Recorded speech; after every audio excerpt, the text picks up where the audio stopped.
আসসালামু আলাইকুম, কেমন আছেন সবাই? সবাইকে স্বাগতম জানাচ্ছি রোকসানা ড্রিম কুকবুকে।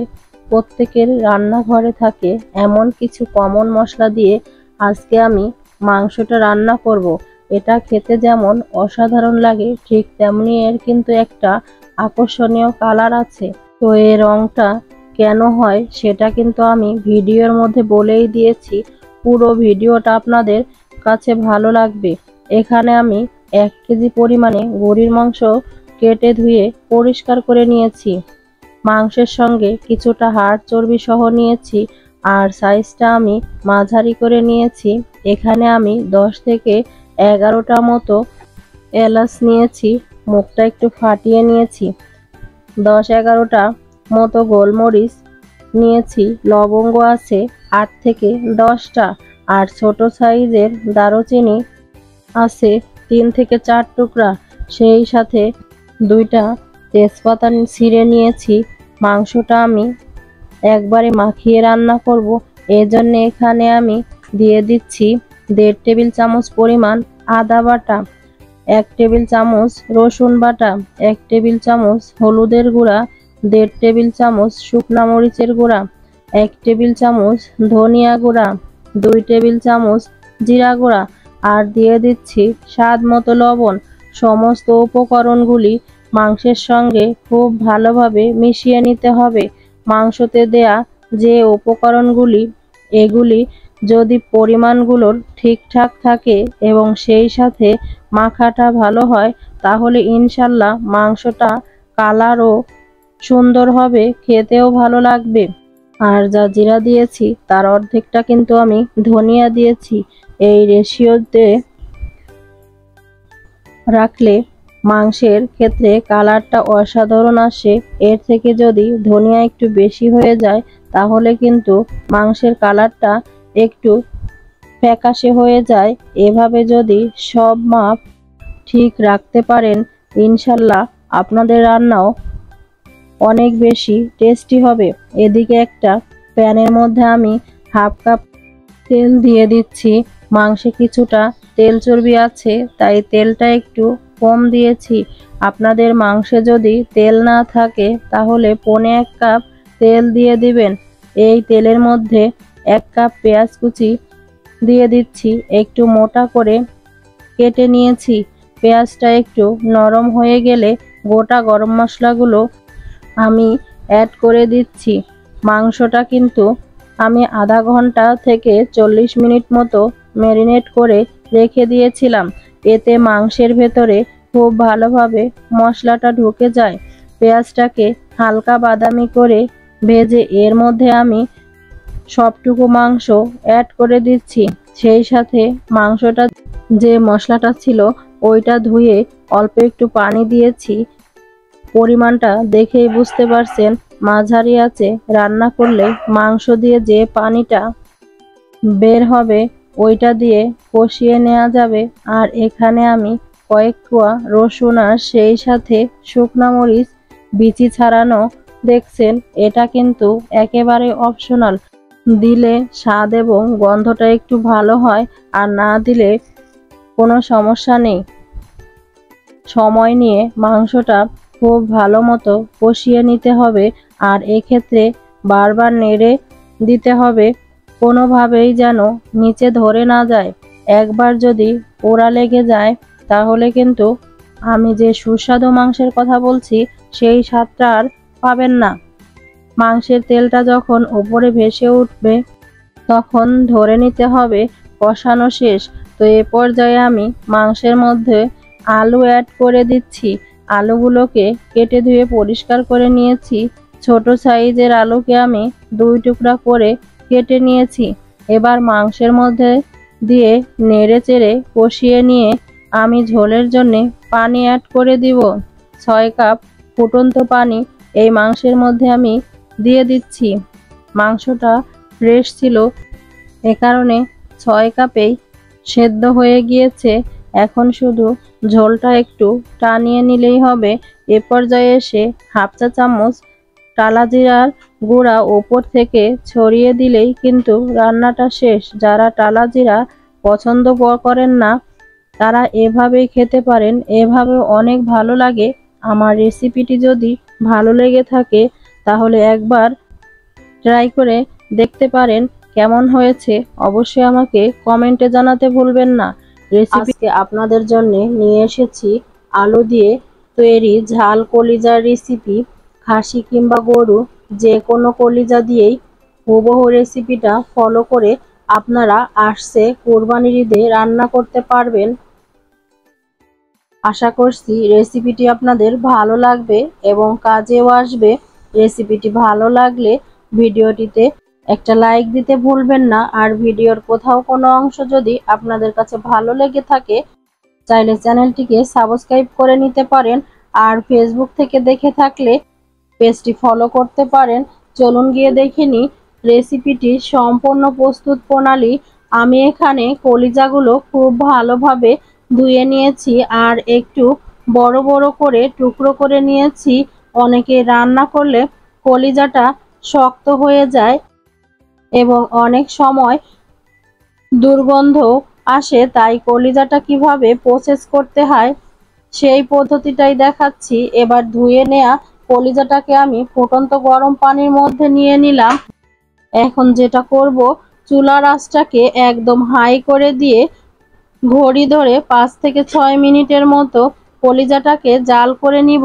খেয়াল রাখবেন খুব বেশি সময় ধরে জাল করবেন না, এতে করে কলিজা কিন্তু শক্ত হয়ে যায়। এবার যেটা করব, এই যে উপর থেকে দেখেন ময়লা ভেসে উঠছে, এই ময়লাটাকে ছেঁকে ফেলে দিব এবং পানিটাও ছেঁকে সরিয়ে নিব। এখন দেখেন এই প্রতিটা কলিজা একটু চেক করে দেখবেন, যদি এরকম উপর থেকে একটা আবরণের মতো দেখতে পান তাহলে সেটাকে টান দিয়ে সরিয়ে ফেলবেন। এতে করে কলিজাটা অনেক সফট থাকবে, কলিজাটা শক্ত হবে না। এবার কলিজাটা ভালোভাবে ধুয়ে নিয়ে রান্না করতে যেতে হবে। আমি এখানে আধা কাপ পরিমাণ সয়াবিন তেল নিয়েছি। এর মধ্যে 2টা আস্ত শুকনা মরিচ মাঝখান থেকে ফেড়ে দিয়ে দিচ্ছি। মরিচটাকে একটু ফোড়ন তুলে নিয়ে দিয়ে দিচ্ছি গোটা গরম মশলা।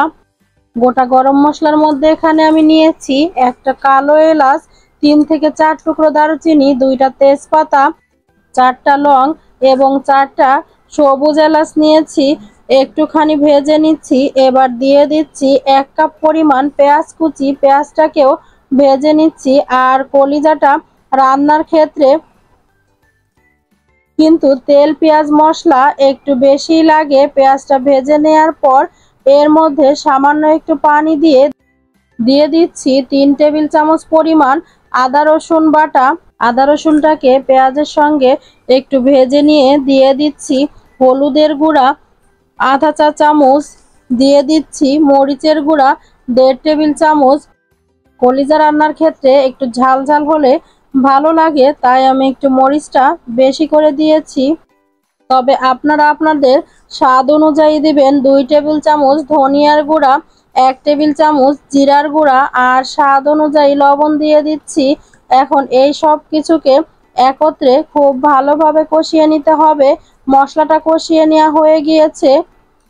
এবার যেটা করব, আমি যে কলিজাটা ধুয়ে রেখেছিলাম সেই কলিজাটা একদম ছোট টুকরো করে নিয়ে তারপর দিয়ে দিচ্ছি মশলার মধ্যে। এবার 4 থেকে 5 মিনিটের জন্য মশলার মধ্যেই কলিজাটা কষিয়ে নিব। কষিয়ে নেওয়ার পরে এখন যেটা করব, এর মধ্যে দিয়ে দিচ্ছি 2 কাপ পরিমাণ কিউব করে কেটে রাখা আলু, প্রায় 10 থেকে 12টা রসুন কোয়া। এখন এই আলু আর কলিজাটাকে একত্রে 4 থেকে 5 মিনিটের মতো ভালোভাবে কষিয়ে নিব। কষিয়ে নেওয়া হয়ে গিয়েছে। এবার এ পর্যায়ে দিয়ে দিচ্ছি আমি আধা কাপ পরিমাণ পানি। খুব বেশি পানি দেওয়ার প্রয়োজন নেই, কারণ আলুর নিজস্ব একটা পানি আছে। অতিরিক্ত পানি দিলে এই পানিটা শুকিয়ে নিতে নিতে আলুটা গলে যেতে পারে। এবার ঢাকনা দিয়ে ঢেকে দিয়েছি। কলিজাটা আর আলু যখন পুরোপুরি সেদ্ধ হয়ে যাবে আর এরকম ভুনা ভুনা হয়ে আসবে, তখন এর মধ্যে দিয়ে দিচ্ছি 1 চা চামচ পরিমাণ গরম মশলার গুঁড়া আর দিয়ে দিচ্ছি হাফ চা চামচ পরিমাণ ভাজা জিরার গুঁড়া। সেই সাথে দিয়ে দিচ্ছি কয়েকটা কাঁচামরিচ ফালি। এখন আবারও এই সব কিছুকে মিশিয়ে কিছুক্ষণের জন্য ভেজে নিতে হবে। এবার ঢাকনা দিয়ে ঢেকে চুলার আঁচটাকে একদম কমিয়ে দমে রেখে দিচ্ছি 5-6 মিনিটের জন্য। এরই মাঝে আমার তৈরি হয়ে গেল ঝাল ঝাল কলিজা ভুনা। দেখেন কত সুন্দর রং হয়েছে। আর এই কলিজাটা কিন্তু এভাবে রান্না করে দেখবেন, কোনো রকম দুর্গন্ধ আসবে না, আর খেতেও ভীষণ মজার হয়। রুটি, পরাটা, পোলাও, ভাত, খিচুড়ি যে কোনো কিছুর সাথেই আসছে কোরবানির ঈদে সার্ভ করতে পারেন। আশা করি সবারই খুব পছন্দ হবে। আশা করি রেসিপিটি ভালো লেগেছে আর সহজে লেগেছে। সাথে ব্রয়লার মুরগি রেসিপিটি দেখার জন্য ঘরে থাকা একদম বেসিক মশলা দিয়েই কিভাবে অনেক বেশি সুস্বাদু করে পোলট্রি মুরগি বা ব্রয়লার মুরগির রান্নাটা করা যায় তার এই রেসিপি শেয়ার করছি। আর সেই সাথে পুরো ভিডিও জুড়ে চেষ্টা করেছি মাংসটা রান্না যেন পারফেক্ট হয়, সেজন্য ছোট ছোট টিপস দিতে। আশা করছি আপনাদের কাছে ভালো লাগবে। আমার ভিডিওর কোথাও কোনো অংশ যদি আপনাদের কাছে ভালো লেগে থাকে, প্লিজ ভিডিওটিতে একটি লাইক দিতে ভুলবেন না। আর এ ধরনের সহজ রেসিপি আরও দেখতে চাইলে চ্যানেলটি সাবস্ক্রাইব করে নিতে পারেন। আর ফেসবুক পেজ থেকে দেখে থাকলে পেজটি ফলো করে পাশেই থাকবেন। চলুন গিয়ে দেখে নেই রেসিপিটি সম্পূর্ণ প্রস্তুত প্রণালী। এখানে ফ্রেশ মুরগির মাংস নিয়েছি 1 কেজি পরিমাণে, যেটা আমি ভালোভাবে কেটে ধুয়ে পরিষ্কার করে ঝাঁঝরির মধ্যে রেখেছি যাতে এক্সট্রা পানিটা ঝরে যায়। এখন মাংসটাকে মেরিনেট করার জন্য মাংসের মধ্যে দিয়ে দিচ্ছি 1/2 চা চামচ হলুদের গুঁড়া, 1/2 চা চামচ মরিচের গুঁড়া, 1/2 চা চামচ জিরার গুঁড়া, 1 চা চামচ লবণ এবং 1 টেবিল চামচ সয়াবিন তেল দিয়ে দিচ্ছি। আর দিয়ে দিচ্ছি 1/2 চা চামচ মতো লেবুর রস। এখন সমস্ত উপকরণগুলি ভালোভাবে মাংসের সাথে মিশিয়ে 10 থেকে 15 মিনিট মেরিনেট করে রাখবো। লেবুর রসটা দেওয়ার কারণে ব্রয়লার মুরগির আষ্টে গন্ধটা দূর হয়ে যায়। অন্য একটা বাটিতে নিয়ে নিচ্ছি 1 টেবিল চামচ মরিচের গুঁড়া, 1 টেবিল চামচ হলুদের গুঁড়া, 1/2 টেবিল চামচ ধনে গুঁড়া, 1 টেবিল চামচ জিরার গুঁড়া, পরিমাণ মতো লবণ। এই সমস্ত উপকরণ একসাথে নিয়ে কিছুটা পানি দিয়ে ভালোভাবে পানির সাথে মশলাগুলো নেড়েচেড়ে মিশিয়ে নিতে হবে। এভাবে পানি দিয়ে ভিজিয়ে রাখলে ওই মশলাটা দিয়ে রান্না করলে বাটা মশলার একটা ঘ্রাণ আসে এবং সেই সাথে মশলা কষানোর সময় পুড়েও যায় না এবং মাংসের কালার খুব ভালো হবে। চুলায় একটা প্যান বসিয়ে 1 কাপ তেল নিয়ে নিচ্ছি।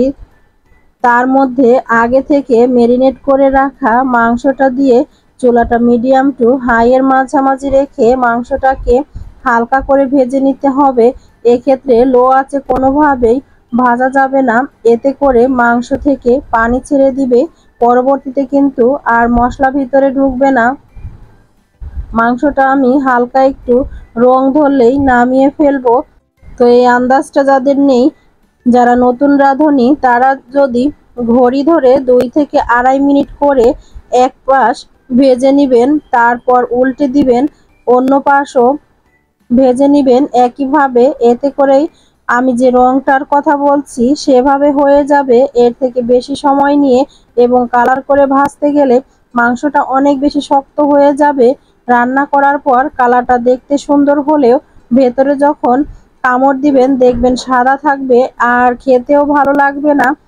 2টা তেজপাতা ছিঁড়ে নিয়েছি, সেই সাথে 2 টুকরা দারুচিনি, 8 থেকে 10টা গোলমরিচ, মুখ ফাটিয়ে নেয়া 5টা এলাচ এবং সেই সাথে 3টা মতো লবঙ্গ। আগে যে তেলে মুরগিটা ভেজেছি তার মধ্যে গোটা মশলাগুলো একটু ফোড়ন তুলে নিয়ে সাথে 1 কাপ পেঁয়াজ কুচি দিয়ে ভালোভাবে নেড়েচেড়ে ভেজে নিচ্ছি। পেঁয়াজের মধ্যে হালকা বাদামি রং যখন এসছে ঠিক সেই পর্যায়ে দিয়ে দিচ্ছি 2 টেবিল চামচ আদা রসুন বাটা দিয়ে খুব ভালোভাবে কষিয়ে নিতে হবে। বাটা মশলাগুলো কাঁচা গন্ধ না যাওয়া পর্যন্ত আঁচ কমিয়ে অনেক সময় নিয়ে মশলাটা কষিয়ে নিতে হবে। যে পর্যায়ে এসে ভাজা একটা ঘ্রাণ বের হবে সেই পর্যায়ে দিয়ে দিচ্ছি আগে থেকে যে গুঁড়া মশলাটা ভিজিয়ে রেখেছিলাম সেটা দিয়ে আবারও ভালোভাবে কষিয়ে নিতে হবে। মশলাটা যাতে পুড়ে না যায় তার জন্যে বাটিটা ধুয়ে একটু সামান্য পানি দিয়ে নেড়েচেড়ে কষিয়ে নিচ্ছি। আর পুরো কাজটাই কিন্তু আমি একদম লো আঁচে করে নিচ্ছি। মশলাটা যদি পুড়ে যায় তাহলে কিন্তু মাংসের আর কোনো স্বাদ থাকবে না। তো এর জন্যে খুব সাবধানে মাংসটা কষাতে হবে। কষাতে কষাতে যখন মশলা থেকে তেল বেরিয়ে আসবে, তেলটা আলাদা হয়ে যাবে, সেই পর্যায়ে এসে আগে যে মাংসটা ভেজে রেখেছিলাম ওইটা এখন দিয়ে দিব। মাংসটাকে মশলার সাথে আরো 3 থেকে 4 মিনিট কষিয়ে নিয়ে তার মধ্যে 3 কাপ মতো ফুটন্ত গরম পানি দিয়ে মাংসটাকে সেদ্ধ হতে দেব। এই সময়ে সর্বোচ্চ 15 মিনিট সময় লাগবে রান্না হতে। তবে আমি আমার এই রান্নাটাকে স্লো কুক করব, এ কারণে যখন পানি দিয়েছি সেই সময় থেকে শুরু করে রান্না শেষ হওয়া পর্যন্ত 30 থেকে 35 মিনিট রান্না করব। আর এভাবে রান্না করে নিলে মাংসের ভেতর মশলাটা সম্পূর্ণ ঢুকে যাবে এবং সেই সাথে খুবই সফট হয়ে যাবে, কোনো গন্ধ থাকবে না এবং খেতেও অসম্ভব টেস্টি হবে। পুরো রান্নাটাই আমি একদম লো আঁচে করে নিচ্ছি, কারণ আমি যেহেতু বাটা মশলা দিয়েছি নিচের দিকে ধরে যেতে পারে, এ কারণে মাঝে মাঝে ঢাকনাটা খুলে একদম অল্প করে নেড়েচেড়ে দিতে হবে মাংসটা যাতে না ভেঙে যায় এবং নিচে ধরেও না যায়। শুরু থেকে শেষ পর্যন্ত আমি যেভাবে রান্নাটা করে নিয়েছি পুরো রান্নাটা সেইভাবে করতে পারেন। আশা করছি এভাবে একবার রান্না করলে বারবার রান্না করবেন। ব্রয়লার মুরগিতে গা মাখা ঝোলটাই ভালো লাগে, তো আমি এভাবে রান্না করে নিয়েছি। আশা করছি আমার আজকের ভিডিওটি আপনাদের কাছে ভালো লেগেছে আর আপনাদের কাজেও আসবে। আমার ভিডিওর কোথাও কোনো অংশ যদি আপনাদের কাছে ভালো লেগে থাকে প্লিজ ভিডিওটিতে একটি লাইক দিতে ভুলবেন না। আর চাইলে ফ্রেন্ডস এবং ফ্যামিলির সাথে শেয়ার করতে পারেন যাতে করে তারাও দেখে উপকৃত হতে পারে। ভিডিওটিতে নতুন হয়ে থাকলে প্লিজ চ্যানেলটিকে সাবস্ক্রাইব করবেন আর ফেসবুক পেজ থেকে দেখে থাকলে পেজটি ফলো করে পাশেই থাকবেন। সবাই অনেক বেশি ভালো থাকবেন। আল্লাহ হাফেজ।